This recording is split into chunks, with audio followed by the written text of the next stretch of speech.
This is SciByte, episode 117 for January 29th, 2014.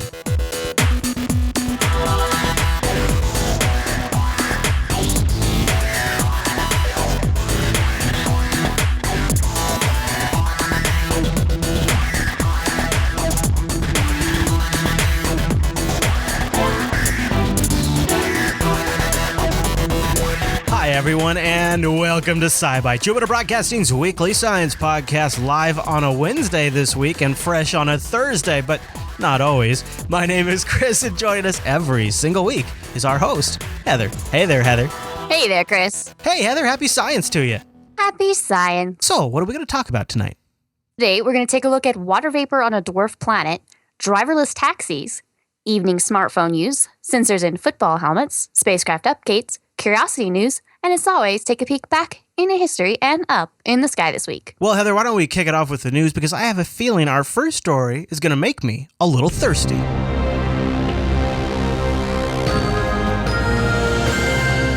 Okay, Heather, where are we starting? All right, scientists have made their first official definitive detection of water vapor on the largest and roundest object in the asteroid belt, Ceres. Huh?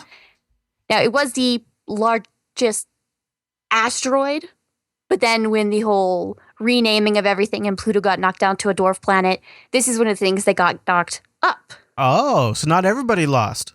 No, not everybody lost. It was actually Ceres. This object is one of the ones that was making it so hard for Pluto to be, Pluto right. as a planet, because comparing the two, it was like, how different are they? Right, I see. This guy was kind of skewing the average and making Pluto look like he's not much bigger or littler than this guy. Yeah, not too much more awesome. He was spotted, it was the first big object discovered in the asteroid belt. And they said, oh, there's a planet there. And then over time, a whole bunch of other, other things are there. And a whole bunch of other objects are there. And that kept going and going and going. We have a mission going to this object, which they have actually seen plumes of water vapor that they believe are shooting up periodically from the surface. Wow. They have a mission that is going to this location, going to be there spring of next year. Now, this is one that NASA's Dawn mission. It went to a large asteroid in the belt called Vesta. They went there and it did a whole bunch. It spent a year orbiting that and doing science. And now this is sort of their, all right, our first, bit of science is done. Now they shot off to Ceres. They'll be able to go to this dwarf planet and be able to kind of get some more out of the spacecraft mission. So they're going to be able to get some more in-depth, close-up views of what's going on. But for now, what they're able to do is see some far infrared vision. They can see very clear spectral signatures of water vapor, but they don't see it every time. So they're able to see it 4 different locations. On another one, it wasn't there. It was all kind of variable. And it was, what they're thinking is that as it swings through part of its orbit, it's a little bit closer to the sun. Heats up. Yep. And so a little bit of portion of that icy surface becomes warm enough to become water vapor, and it can escape in plumes. And then when it gets into a different part of its orbit and it's a little bit cooler, then no water escapes. Right, because it cools down. It's away from the sun. I'm looking at this and I'm thinking, now, my first thought, whenever you hear about something like this, I'm thinking, okay, good. Now we get the spaceship and now we can go refill. Like, we time it so we land just right. Of course, we'd have to launch at the right time so that way this thing's in the right position just as the spaceship. Anyways, they got the math to figure that out. They get there. They land on this thing. Everybody gets to get out. They do a little Bruce Willis digging and they take out some water, put it on the spaceship, and then they continue on to Alpha Centauri or Vulcan or something. Okay, well, we'll ignore the Bruce Willis reference. Okay, all right. We'll ignore the fact that we're stopping off at the asteroid belt to just fill up, just refill. Because I figure the trip there, they'll use up all their water. And it'd be silly to put that much water on there because it would be hard to launch. So it's sort of like stopping off at the corner store on your way home. And oddly enough, it would be like stopping off at the corner store after the water's been turned off back home. They believe that through these measurements and now the stuff that they're starting to kind of filter through the data is that this is the first time that water vapor has definitely been seen, but they've kind of seen evidence of it so far. But it's showing more and more that the interior of this is rock and has a thick mantle of ice. So much ice that it may even be more freshwater than is on all of Earth. Whoa. So you could send lots of spaceships. I was like, well, technically, Chris is trying to be funny. But you could actually, But it almost makes sense to be like, all right, why do we want to, why not just fill up water after we leave the house? I mean, it is an interesting concept. And, the other thing, too, is that there's probably space fish. Now, they don't breathe air and they don't look like fish from here because they're space fish, and they're probably frozen half the time. All right, are there any other thoughts on that story? No, just kind of seeing where the Dawn mission brings us. Yeah, that will be interesting. Well, keep us posted, Heather, won't you? Let's keep an ear out for that. All right, well, let's take a quick break. We'll let Skype settle down over there, and I want to let you guys know about our new Instagram account over at instagram.com/Jupiter Broadcasting. You can go over there and check out pictures of folks who got the new Jupiter Broadcasting swag and taking a picture and sending them in. We're going to be keeping this feed up to date with all kinds of pictures. These server ones, I can't help but love these ones. This is a server one with a sword, okay? That's pretty cool. That is pretty epic. Here's one with a cat. Everybody loves a picture with a cat, right? So go to instagram.com/Jupiter Broadcasting, check those out. And if you've got a Jupiter Broadcasting hoodie or one of those stickers we were giving out last week, email a picture of it to Angela@JupiterBroadcasting.com so that way she can get it posted and you might just see it in a future episode of the Faux Show. Also, by the way, if you didn't know, you can go to JupiterBroadcasting.com/contact and we have each show listed in there, like the SciByte show. You give us your subject, give us a message, and you send it in. And you can also mark it as private or not, and we will read it on a future episode. If nothing else, our robots will process it accordingly and send it to the humans who it is intended for, which is at least better than I do myself. So Instagram.com/Jupiter Broadcasting for our Instagram account and JupiterBroadcasting.com/contact if you want to get a hold of this show or any of the shows. And you can also, by the way, find Heather on Twitter. Yeah. Heather on Twitter at JB_Mars_base. I think I got that right at some point. All right, Heather. Well, why don't we hit the news bite?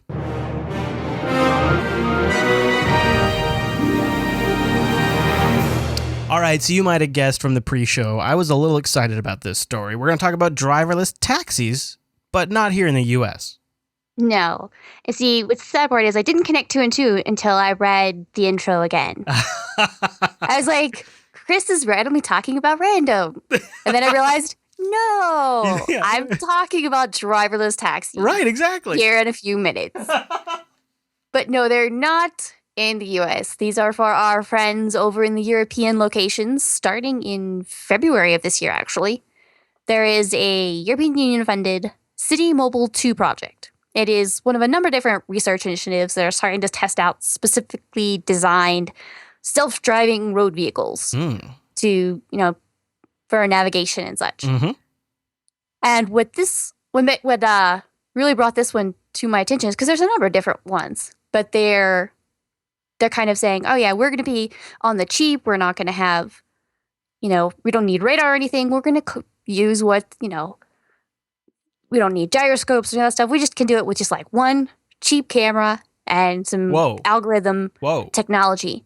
Well, it is interesting that they look like purpose-built vehicles. Like they're not a repurpose of a Prius or a Mercedes M-Class. It is, or a Lexus, like what we've been seeing so far. These are cars that look like they've been fundamentally built up to be passenger vehicles with no driver. And I guess if you're designing something with that in mind, you can take certain liberties in maybe like the camera setup and things like that. So maybe you could do something that you couldn't do with a regular car. Yeah, but the whole camera thing is definitely what triggered me on this one because I was reading about it and I was like, okay, visual odometry. Take a picture, take a picture, and you can tell exactly how far you've driven. If you've been listening to the show for a while, might start to sound vaguely familiar if you are on Mars. This is the same type. Visual odometry is what Curiosity rover has been using for some of its self-driving purposes. Talked about that back in September of last year. You know, It is literally the same type of technology. I guess it makes sense that we do see stuff like that that's developed for the space program make its way into commercial use. Even if it's even if it's a concept level. And me oh my in our IRC chat room right now points out that Google's obviously been thinking about this kind of thing too, because they patented an ad-powered taxi service that would allow shoppers to ride the taxi for free as long as they're looking at ads. Oh my gosh! So there you go. There's the Google stuff, and there's a number of different projects that are doing this. But the visual odometry is what triggered me off. Yeah, that's really because interesting. I was sitting there reading over it, and I was like, wait a minute. This is what Curiosity is using. And in fact, they can use it much, much simpler for them, because their whole idea is to make it like a parking lot thing, or so it's like on location, or right now it's like at the airport driving from here to there. There's companies city, right at just downtown specific locations. Companies like Microsoft and Google, and probably lots of other ones that I just don't know. But Microsoft, I've seen firsthand here in Washington State, they have a taxi service on their campus. So they drive people between buildings. So this would be perfect for that. Yeah. They actually have like a person. They have several. They have like a transportation department that has multiple vehicles. They just drive all day. Crazy if you think about it. Yeah. Well, it's a big enough department. I suppose somebody needs it. So what about so if these things are driving along, how are they powered? Did they say? Is it batteries? Is it electrical cables? I mean, what are they? No, this is obviously not cables, but I believe this is electric. Yeah, the V-Charge. It's using this kind of electric thing where it's... Oh, V-Charge is it's kind of like a standard that several manufacturers have agreed upon. Yeah, I've heard of V-Charge before, because I think... Yeah, they're trying to get together and hammer down all the nails about the safety of these things. And hey, if we take it to a downtown area now, if it's in a parking lot or whatever, you can lay out the pictures and say, all right, for the odometry, on Mars, it takes pictures of a whole bunch of field of rocks. And what's it going to see over the ridge? We don't know till we get there. Here on Earth, if you say, I'm on, row 7, aisle B, bam. Yeah. There's a picture of where that should look like. Right. And so they can do that type of thing, or lay out strips on the parking lot road or whatever to be able to kind of give some visual check for the little driver, for the vehicle. And then if you do it to a downtown, then it's making it a little bit larger, and then it gets into the whole, all right, how much guidance is going on, or what kind of braking systems, what kind of control systems, what do they need their own special lane, how do they interact with the other cars if they don't. So you're getting into the whole obviously it's the realm that multiple companies are doing this, and it's sort of, as each of them take it out onto the real world, sort of beta testing these kind of things, and saying, all right, well, now whole new groups of people are needed to make rules and safety regulations for this stuff, because it's not something that we've really needed to address until recently. Yeah. It's going to be a brave new world, that's for sure. Yeah. All right, any other notes on that? No, just kind of seeing where this and other projects like it go. Science of the future. I think we're going to be seeing this sooner than we all expect, but with that filed, Heather, that means it's time for the 2Byte News.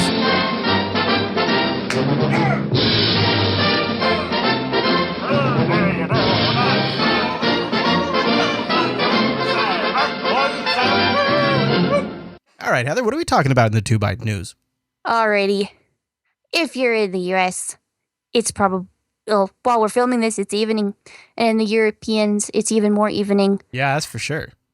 So, after work, you get home, you're like, I've got some more work. If you have a smartphone and you think you're going to be all smart using it at night. Check my emails. For work purposes, there's now been a study that's got a broad spectrum across U.S. workers that says that people who are monitoring their smartphone for business purposes after 9 p.m. were more tired and less engaged to work the following day. I don't doubt that at all. So the study they were looking at says more than half of U.S. adults own a smartphone and consider the device to be amongst the most important tools ever invented when it comes to increasing productivity or knowledge base at work. And the National Sleep Foundation also says 40% of people aren't getting enough sleep on the average night. And often that is cited for smartphone usage at work for work purposes. Mm-hmm. So what the study did was they said they went and did 82 different upper level management,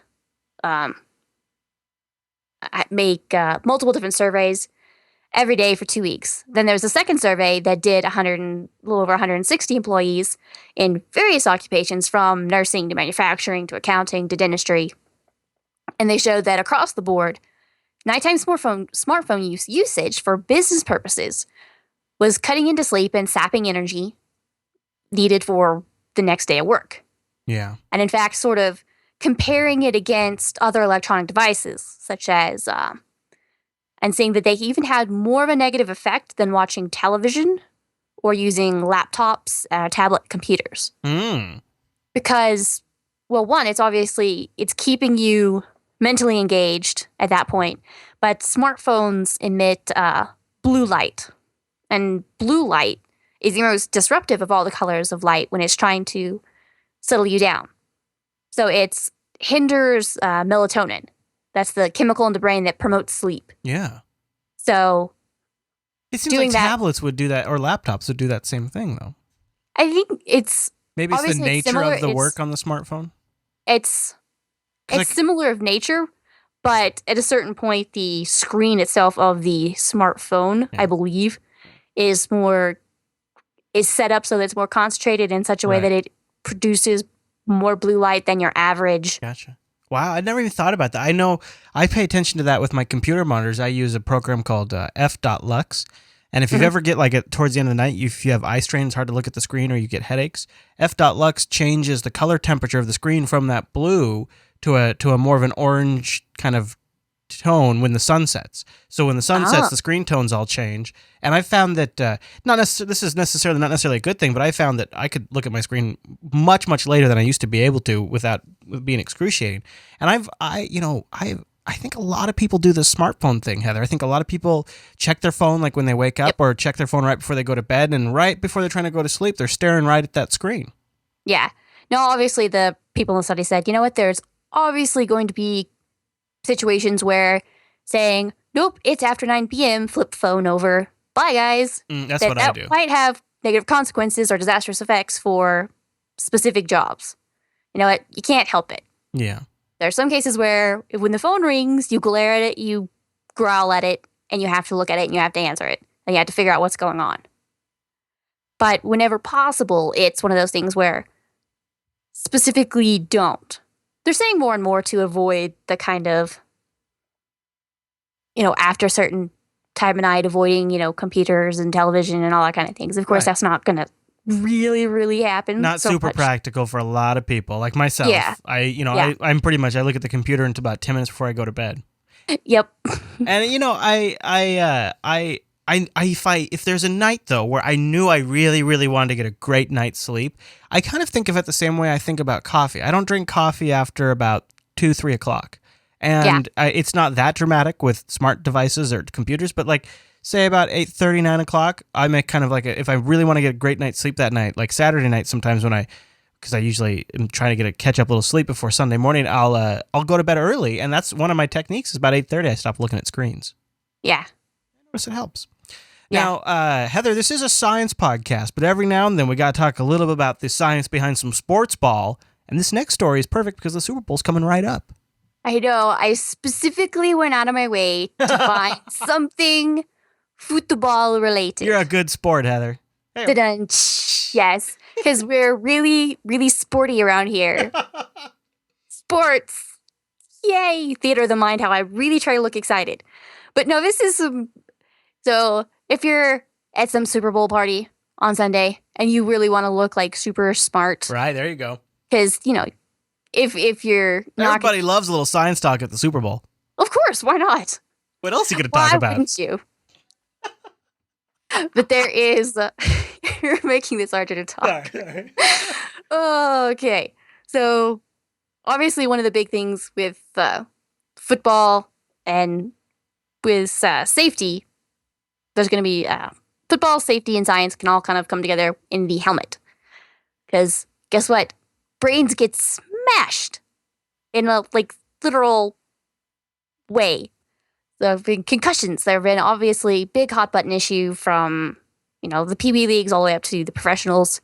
And so what they're going through is there's now these specific sensors that they're building to put into helmets themselves. Mm-hmm. And the ones that I found were ones that you put them inside the pads, and they remotely can talk to to a tablet or a computer wirelessly, send the data wirelessly to a tablet or computer that possibly the coach has on the sidelines or whatever. Sure. And so the coach can actually see exactly how much force has been hit on this specific play, how much has been going on over time. And so maybe you could have the option to be like, yeah, you think that wasn't a whole bunch, but guess what? You've been knocked down 4 times in the last half hour. Now you've hit your limit. Come over here and sit down for a little while. So your brain needs a break. Every pad or a lot of the pads become sensors, and then they aggregate impact data, and then the coach can make a database decision on the state of his player's health. Yeah. That's kind of awesome. And it'd be interesting because on these, especially these big games, and you've got a number of different players out there, every coach is not going to be able to have an eye on every single player at all times. Right. So then you're going to be able to say, this is kind of an extra layer of, oh, hey, I didn't realize you got, hit down that last, play or whatever. So you can kind of get a better idea of what's going on, and for safety reasons, be able to pull somebody or say, wow, you did get hit, you're down. Now we know exactly what happened. So we can, for that, can go with you to your doctor, or you can possibly stop something before you may have to get another one hit too many. I kind of agree with Hammy in a sense. Like he's jokingly saying hack the helmet, but what a major story would be is if the coach of another team somehow got the wireless password or something and was able to get the stats for the competing team, and so he knew where the pain points were. That'd be a big story. Oh my gosh. All right, well, you never know. I mean, if that happens, we'll cover here on SciByte. That'll be a science story. Yeah, that would be a crossover episode. Yeah, it'd be a TechSnap crossover episode between the security. Well, Heather, I have good news and I have bad news. Okay. I have a button here on the SciByte 2000. This will either convert our main deflector dish into an interplexing beacon and contact the Borg hundreds of years before we're supposed to make contact, or it's a spacecraft update. Here we go. Oh my goodness. Good news. I moved the warp core button and then the interplexing beacon button shows up. But Heather, what is going on? Maybe this Chinese rover needs a SciByte 2000 board. SciByte rover. Sorry. The poor little Chinese rover is having a good day, bad day right now. Yeah. This is good news, bad news for the poor little rover. One I had already had in there something that says, they just sent back they're releasing their first color panorama. And it's kind of interesting because then the whole article was like, hey, the dirt actually kind of looks more brown than a lot of the Apollo stuff. Granted, it's not completely, black and white, but they thought it was kind of odd. I just assumed that was the color, or like the color. The color balance. Yeah. Yeah, that's what the person in the story was thinking. And I would believe that very, very easily. Yeah. Because if you look at the big panorama, the major object in the screen color-wise is the Chinese flag. It was a giant red block. And if they're going to fix the color, they're probably going to fix it so that the flag is nice and pretty in red, which will throw off all the color for everything else. That's true. Or it could. Yeah, it could. Now, the sad part is, remember we were talking about poor little rover and saying, oh my gosh, survives the first lunar night. That's going to be something big because it gets so cold and it's really, it has a hard time. And it woke up from its first night and everything was happy. And right before the second lunar night, which we are in right now, it hit a problem. Uh-oh. Yep, so obviously sometimes details on these type of things are sketchy and hard to find, or in flux. In flux, and the Chinese government is not necessarily going to save or share all of the things that are going on until they know exactly what's going on. Mm-hmm. They have their complete ability to clam up as long as they want. Mm-hmm. But we do know is that there has been an abnormality that about 6 weeks into, their mission, that something happened, what they quoted as, quote, due to complicated lunar surface environment. Gee, something happened on the moon. Yeah, it's pretty generic. What they think is that one of the solar panels did not fold back over the mast, which is what happens during the night. They fold the solar panels back over the mast so that it kind of into a horizontal position to sort of keep a little box to warm into a warmed box to shield and protect all the some of the scientific equipment and things during the lunar night temperatures, because they have a little radioisotopic heater, but they kind of fold the solar panels over to kind of help keep just enough heat in there to be able to get away with it. Now, since one of them did not fold over properly, it could mean disaster for any of the mass-mounted instruments, the electronic systems, the color navigation cameras, the high-gain antenna. Either way, it happened just prior to the second, quote, lunar night, which is about 14 days long, Earth days long. So there is no communication with it during the lunar night. So we really won't. It's in sleep mode. Now, that was the last thing that we saw, that it was trying to go to sleep mode.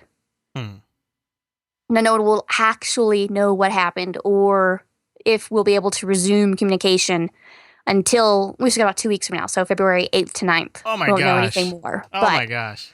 In the meantime, there are probably a few people that are slightly nervous about what's going on over in China. Yeah.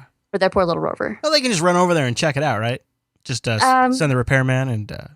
Yeah. Yeah. Speaking of terrains that are hard to send the repairman to, are you ready to do a curiosity update? I am ready. And liftoff of the Atlas V with Curiosity. Touchdown confirmed. We're safe on Mars. So how is Curiosity doing? Hopefully in a little bit better condition. Curiosity is doing in a little bit better condition, yes. All of Mars right now is actually kind of prepping for an upcoming Mars comet. To get pictures or what? Yes, they're actually going to be able to take pictures and do things of that nature. Cool. Now, there is comet sighting spring, and it's going to be coming up here in October, later this year. But it's actually going to be closer. It's going to fly 10 times closer to Mars than any identified comet has ever flown past Earth. Whoa. This is going to be flying really nearby Mars. That is a serious show. Holy smokes. No wonder they're going to be able to get pictures of it. Yeah, and they're also starting right now because they really need to identify exactly where it's going to be and exactly when, and watching how much dust is going to be shot off on this, because it's going to be so close that it could endanger orbiting spacecraft. Oh, yeah. Around Mars. Yeah, like the reconnaissance orbiter. Yep, exactly. The dust particles themselves could threaten any of those spacecraft. You want to say warp core? It's cool. Now, we won't know for months until exactly what danger levels or risk levels we're looking at. But they're kind of already starting to get there in as much data as they can ahead of time. It's fascinating how we are living a little bit of a life on another planet in an odd, weird, remote sense. But it's like we're considering the things that happen over there, and it's kind of amazing. And you figure, okay, so you say on October 19th. Yep. Yeah, they're definitely getting their ducks in a row, aren't they? Oh, yeah. Well, for one, because it's going to be so close, and because right now it's letting off a lot more dust than we think it would. So it seems like it's a very, very dusty, icy thing. And so depending on how bad it is when it gets to Mars, then what can you do for any of the spacecraft? Can you The move rover- something or like the? the rovers themselves, the atmosphere is going to be thick enough that they'll be safe. They might be able to, as far as they can tell right now, it's going to hit during daytime for where the rovers are, but otherwise they might even be able to look up and see, meteors from the sky, almost. But it is going to be daytime, so not so much. They won't be able to really see a good show.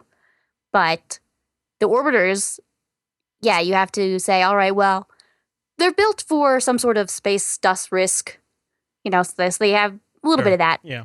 But depending on how bad it's going to be, it depends on, all right, then they'll just rotate and keep the sensitive stuff in the, in a safe location. Or if it's going to be really bad, then change its complete orbit so that time it so that they're all on the opposite side of Mars when the comet path makes it close by. Right, that makes sense.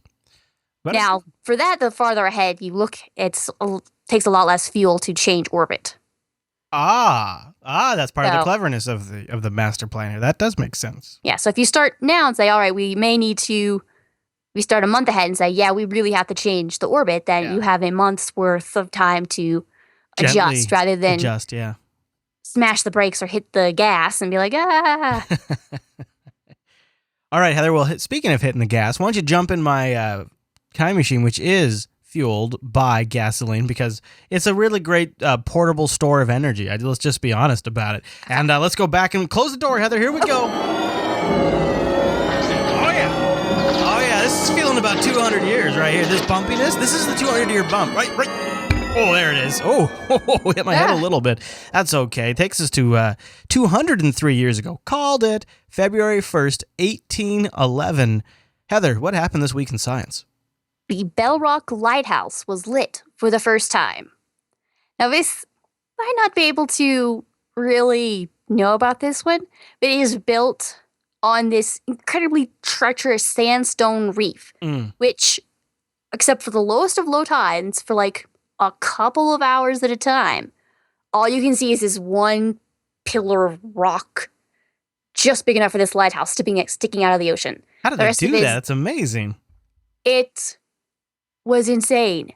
It is regarded as one of the finest lighthouses ever built because in 203 years, it has never needed to be fixed. Wow. They have never had to go through and fix any of the work on it. That's kind of amazing if you think about the age of this thing and some of the storms this thing has seen. Yeah, there's this really treacherous reef just below the water's, edge. And so they were able to, put this out there and, obviously it's had electricity and things like that have changed in the last 203 years. But the cement work and all that was just so well designed and so carefully made when they first put it up that is, even in the incredibly treacherous location that it is, they haven't needed to fix it, which that really made it. That gave it the check mark on the be able to get mentioned list. Yeah, no kidding. That's pretty impressive. That shows you a little really well-applied science can go a long way. All right, Heather, I'm going to recalibrate the SciByte 2000. That way we can look up into the sky this week. All right. On the whole, this week, we have the planet Mercury. About 45 minutes after sunset, you're able to see it in the low west to southwest skies. The moon will be moving kind of through that area this week, kind of changing each day as you go along, moving the location in relation to the moon, moving every day as we go along. Venus is in the morning hours in the east to southeast, getting a little bit higher each day. Mars is hanging at about 11 p.m., about 5 degrees to the lower right of Spica, a blue giant variable star. Both highest in the sky around 4 a.m. So you got Mars and Spica, that's blue and red or orange. And that's 5 degrees is about one fist held at arm's length. And Jupiter is in the eastern skies in the evenings, overhead around 10 p.m., and in the western sky in the morning. It's heading out all night long. Saturn hits around 1 or 2 a.m., rising in the south to southwest to the far left of Mars and Spica. That's a good show. That's a good show. And of course, Heather has all of it. I say all of it outlined, including everything we've talked about in the show notes. Just go over to jupiterbroadcasting.com, find episode 117, scroll down, you'll get everything. And the up in the sky stuff is towards the bottom of the show notes. Heather, is there anything else we want to cover this week? Not that I can think of. All right, well then that wraps us up. Now, SciByte is live on Tuesdays. We moved to Wednesday this week to make room for the State of the Union, but we'll be back at our regular day next week. Head over to jblive.tv to catch us there. Go to jupiterbroadcasting.com/calendar to get it in your local time zone. Heather, thanks for the great show. Thank you. Thank you, everyone, for tuning in this week's episode of SciByte. Don't forget you can contact us by going over to jupiterbroadcasting.com and clicking that contact link or tweeting over at Heather, JB_Mars_base. All right, everyone, thanks so much. We'll see you right back here next week.